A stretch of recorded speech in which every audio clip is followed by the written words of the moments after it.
kasama natin si bago nating kaibigan si Remo Remo. So bye bye. Bye bye. Safe trip my friend.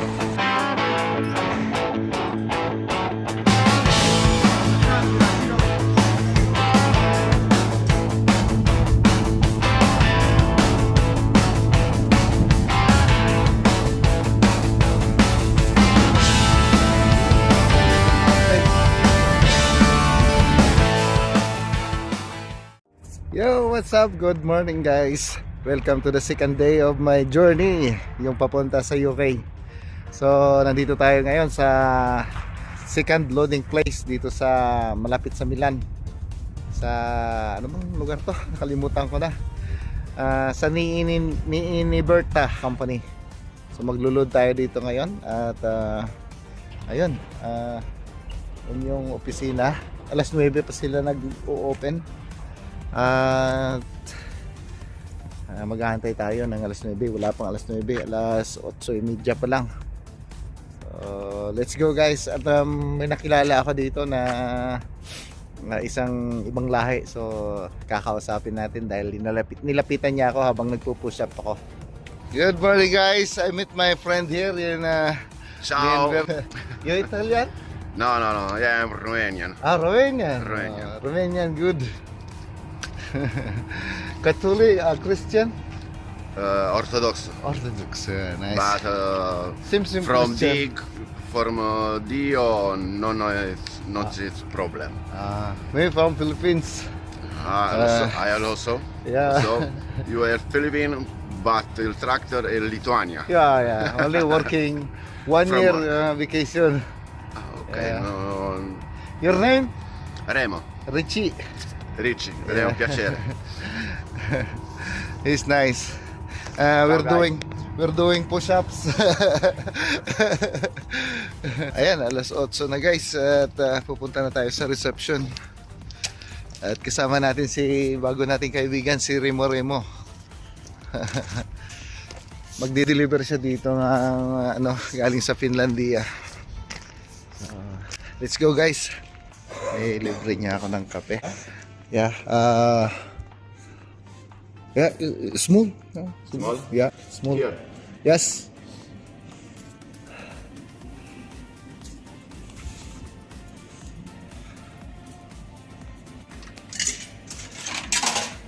Napakasarap. zucchero? Yeah, small. Number 2. Tu? Yes. Thank you. Yeah, welcome. Because only coins. Yeah. No card. Yeah. Italia style. Italia. Kape. Bye. Bye bye. Safe trip, my friend. Until we see again. Okay, maybe. I accepted you in Facebook. Okay. So let's communicate there. Take care, my friend. Have a nice day. Bye. Bye. Stay Bye, my safe. friend. Ayun, check natin. 8:58 na guys. Alas 9 papasok na tayo. Ayun. Begin country. Italy. Yan. Tapos i-other works muna natin mga 3 minuto lang. I-other works muna natin ng 3 minuto. Tapos mapasok na tayo.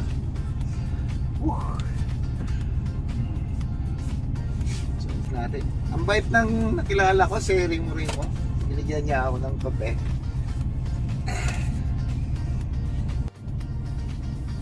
Isang minuto na lang. Ayun guys, pasensya na kayo sa English ko. Medyo baluktot talaga yung English ko dahil imbis na matututo ako rito sa Europe, lalong lumala yung English ko kasi sila hindi rin gaanong familiar sa sa communication na English. Ayun. 10 minutes na. Pasok na tayo guys.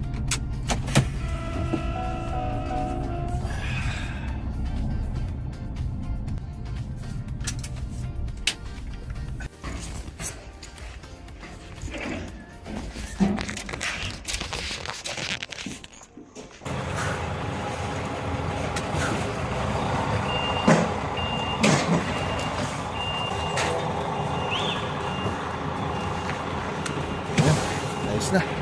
Lah. Yung first loading natin guys, medyo bulky talaga. So maliit na lang yung kakargahan nila. Ewan ko kung paano nila diskartehan to. Ayun, binaba muna nila yung pangarga ko. Ito naman to, ayan oh. Ilalagay daw nila sa taas. Ayan yung isa. Papatong daw nila. Moment of truth. Ayan oh, dalawang forklift. Bubuhat.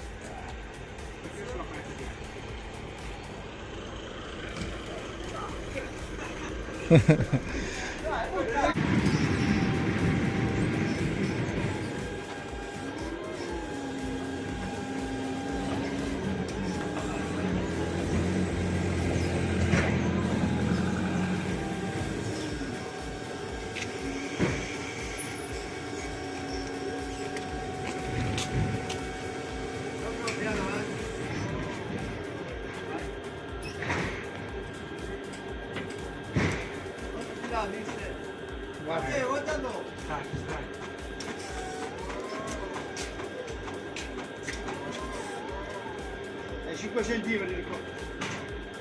Di là doppio.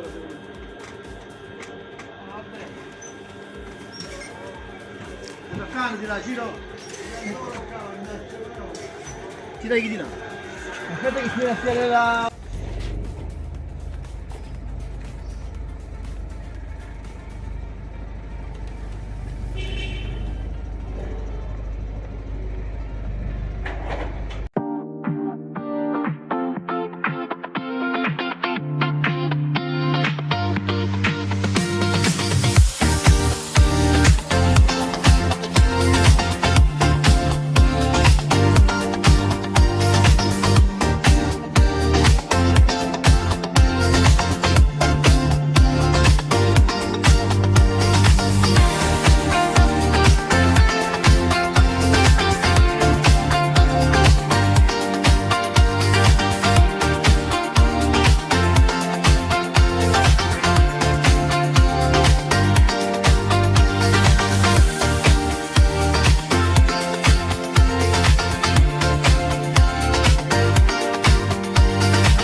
Kunin na natin yung mga dokumento sa office.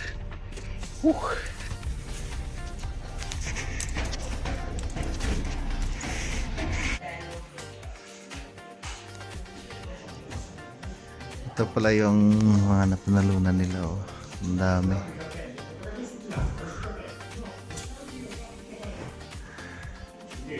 Mga sports car. Yan, nakuha na natin yung dokumento. Kompleto na, customs at saka mga CMR. Ayan, pupunta na tayo sa Como guys. 74 kilometers doon na kukuha tayo ng T2 doon para sa Switzerland. You have reached your destination. Dito na tayo sa Como Talks guys. Kukuha na tayo ng dito. Sabi natin lahat ng dokumento. Nakuha ko na guys yung dalawa kong tito at umabanti na kaagad tayo para makahabol tayo makalabas bago mag alas 10 ng gabi sa Switzerland.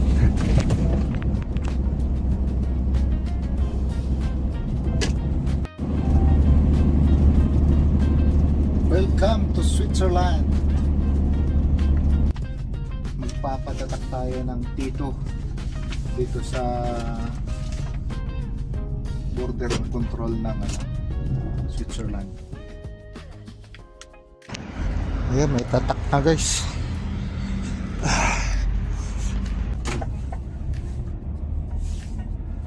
Papasok na tayo ngayon sa Switzerland. Medyo gagabihin na tayo nito. Sayang, maganda sana yung mga view dito ba. Enjoy the view guys. Yan yung lake sa kaliwa. Yan yung Lago de Lugano. Ganda ng mga kalsada dito sa Switzerland guys. So, napakalinis. Tapos mga pulido talaga yung mga concrete sa gilid. Mga sound barrier sila. Sound barrier yan. Para hindi madisturbo yung mga kabahayan. Yung lake niyan sa kanan guys, karugtong pa yan ng Lago di Lugano. Yung lake na connected yung na naghati sila ng Italia at saka Swiss. Napakaganda nitong lake na to guys. Lalo na pag summer. Tapos malinaw yung tubig, kalma yung tubig. Nagsasalamin siya ng mga bundok, mga malalaking bundok.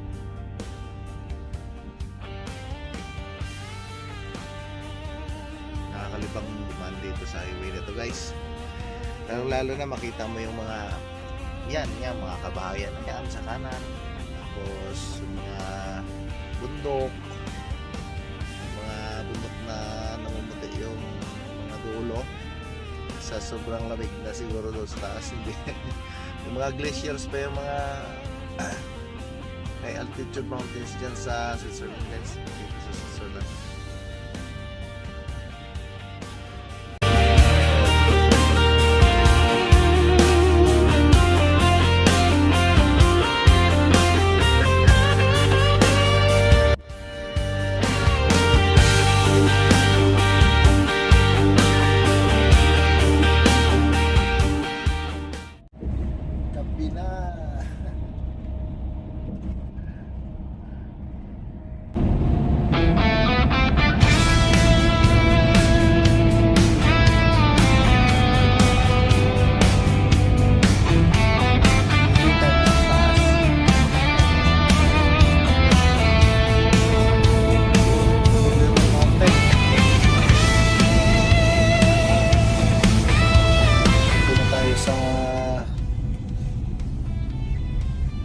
Control guys.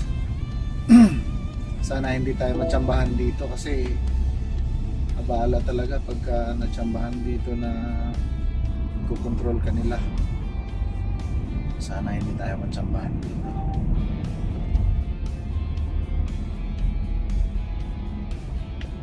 Hindi tayo na control guys.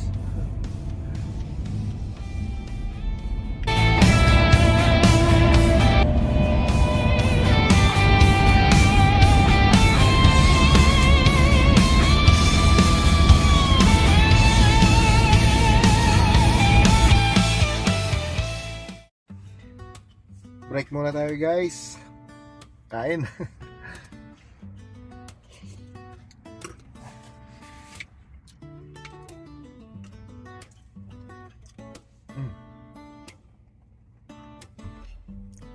Pagkatapos kong kumain kanina, nung nag-break ako, bumiyahe pa ako ng mga 70 kilometers papuntang Germany at tumawid pa ako ng France. Kapiranggot lang ng Germany yun. Tapos lumiko ako papuntang France. Mga 70 kilometers pa yung tinakbo ko guys. Kaya lang pumarada na ako ngayon dahil medyo inaantok na ako. Meron pa ako natirang driving na mahigit 1 oras pero hindi ko na inubos. Pumarada na ako para safe tayo kasi naantok na ako. Alas 10 pasado na. Alas 10:25 ako nag-encounter, so 7:25 bukas lalabas na ako. So 9 hours rest lang ako ngayon, short rest lang para ituloy yung biyahe bukas papuntang Pantalan. Ewan ko lang kung makakarating ako ng port ng Dunkerque port kasi magpo 45 hours rest ako ngayong weekend. So malalaman yan bukas, depende sa decision ng manager ko kung isagad ko yung driving ko bukas o hindi na. Kasi kung isasagad ko Lunes, tanghali na ako makakalabas. Kasi kailangan ko makaubos yung 45 hours eh. So anyway, hanggang dito na lang guys yung video ko. Sa mga hindi pa nakapag-subscribe sa akin guys, subscribe nyo ako. At kung nagustuhan nyo yung mga video ko, pwede nyo naman i-like. Kung meron kayong mga suggestions or recommendations or kahit na anong pwede nyo i-share para mag-improve na yung pagbablog natin guys, kasi bago pa lang ako nagsimula. paki-comment na lang po sa comment section. So ayun guys, take care everyone. Hanggang sa next na video ko bukas or sa susunod na araw. Magdidepende sa availability ng data ko kasi medyo magastos talaga mag-upload kasi puro lang puro lang data, hindi naka wifi. So alright, bye bye guys, see you again on the next vlog.